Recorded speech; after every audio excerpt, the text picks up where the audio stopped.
हर हर महादेव। एक बार राजा भोज की पत्नी भोज को स्नान करा रही थी। दोनों आनंद का अनुभव कर रहे थे। भोज बार बार अपनी पत्नी से आग्रह करते कि पानी और डालो। इस पर उनकी पत्नी जोर जोर से हंसने लगी। राजा ने पूछा कि तुम क्यों हंस रही हो। इस पर उन्होंने कहा कि ये बताने की बात नहीं है, लेकिन राजा अड़ गया कि तुम्हें बताना होगा। तब उसने कहा कि ये बात तुम्हें मैं नहीं, मेरी बहन बताएगी। उल्लेखनीय है कि भोज की पत्नी उस ज्ञान को जानती थी जिसमें पूर्व जन्म का ज्ञान होता है। उसकी बहन भी इस ज्ञान को जानती थी, पर क्योंकि इस ज्ञान का संसार के नातों से कोई संबंध नहीं होता, इसलिए कितना भी सगा हो उसे ये ज्ञान नहीं बताते। बताने पर यह ज्ञान नियम विरुद्ध हो जाने से चला जाता है। राजा भोज अपनी भारी जिज्ञासा के चलते अपनी साली के घर पहुंचा और फिर फुर्सत मिलने पर राजा ने वह प्रश्न अपनी साली से कर दिया। तब उसने कहा कि तुम्हारी बहन ने कहा है कि बार बार पानी डालने की बात पर हंसने का रहस्य मेरी बहन बताएगी।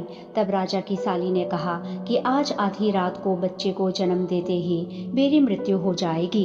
इसके 18 साल बाद मेरे पुत्र जिसका आज जन्म होगा, उसकी पत्नी तुम्हें ये राज बताएगी। राजा ने बहुत हठ किया, पर इससे ज्यादा बताने से उसने इनकार कर दिया।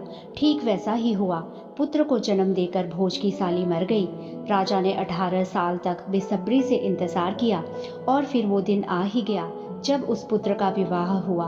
राजा उसी बात का इंतजार कर रहा था। सो जैसे ही उसे वधू से मिलने का मौका मिला, उसने कहा, मैं 18 साल से इस समय का इंतजार कर रहा हूँ। और भोज ने पूरी बात बता दी। वधू ने कहा कि पहले तो आप ये बात न ही पूछो तो बेहतर है, और अगर पूछते ही हो तो मेरे पति से कभी इसका जिक्र न करना, अन्यथा वो पति धर्म से विमुख हो जाएगा और इससे विधान में खलन पड़ेगा। राजा मान गया। तब उस वधू ने कहा कि आज मेरा जो पति है, 18 साल पहले इसे मैंने ही जन्म दिया था।